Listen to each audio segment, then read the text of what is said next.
This is why it is almost impossible to beat a Shaolin monk. Self-improvement. After a disastrous fire in 1929, much of Shaolin monks' barely recorded history was lost, but a monk named Jin Jinzhong collected decades of living knowledge. With blessings from the head of Shaolin, the training methods of the 72 arts of Shaolin was created. One Shaolin monk needs to endure exhausting training. This training has a traditional background and it hasn't changed in the last 100 years. There's no rest and the monks train 7 days a week to improve their skills. Their heart exercise starts in early childhood. They start training before the age of 6. Until then they need to have developed unbelievable abilities as a part of their traditional training. They need to undergo unimaginable pain. Their training also includes a great sense of balance and flexibility. They can simply turn into a circle. Being able to do this is hard, but being able to keep this position for some time seems like torture. Ignoring pain. For Shaolin monks, they need 10 years to learn to ignore the pain and strengthen their necks along with their arms and legs. No matter how weird it sounds, this is probably one of the simplest things they go through.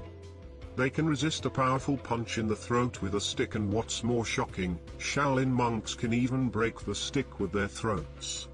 Another reason why no one can beat Shaolin monks is meditation. Physical exercises aside, a monk takes time to concentrate and simply listen to their body. Meditation actually plays a huge role in their training. With it, monks can be peaceful even in the most critical situation.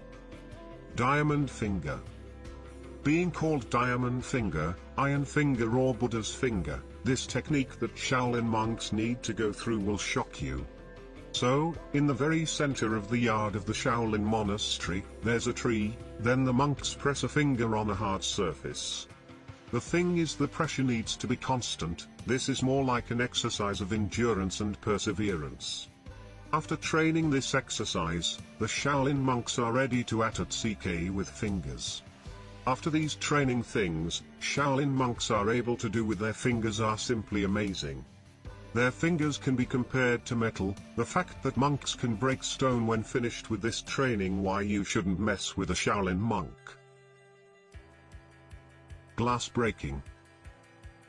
Martial art practitioners know the amazing powers displayed by Shaolin monks. The monks are deeply trained in 72 skills. Furthermore, they learn to use 36 separate weapons and pick 2 animal movements and styles to train in. What more surprising is the shocking excellence of these monks. They can all break a glass with a needle. How is this possible?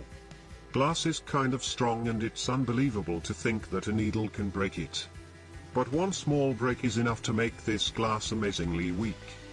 So, when Shaolin monks throw a needle, they don't bend the needle under pressure during the throw. They throw the needle with exceptional power and speed while attempting not to turn it, and when the needle hits the glass, it forms a strong crack, so it breaks. A needle goes through a balloon on the other side of the glass and then it pops. Iron head. It is as shocking as it sounds. Shaolin monks wrap their heads with layers of soft fabric, usually silk, and start hitting them against a wall. They repeat this exercise a few times a day. The purpose is only to harden the top of their head, the forehead and the back of the head, and strengthen the skin, muscles and bones, similar to other exercises during the process. The strength and number of blows are slowly increased. After 1 year of training, 3 layers of fabric are taken off every 100 days. Young Shaolin monks start their next stage of practice when they have finally taken off all layers. They then start to bang their bare heads against stone walls. With years of this practice, the bones in the skull get different shapes because of the pressure. Walking on water. Walking on water is what we consider religious figures or superheroes are able to do.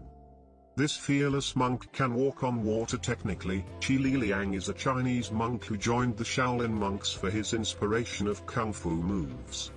He was able to walk on water by using very thin and lightweight plywood boards connected by cloth. He was able to run across the surface of a reservoir which was 118 meters long in roughly 50 seconds. Xi Liang has also done other amazing things in the past, such as running with iron bars on his feet. It took him a total of 9 years to be able to run on water with the boards. He says you have to focus on being light and using control in your toes so that you can get across. His goal is to be able to run 150 meters on water.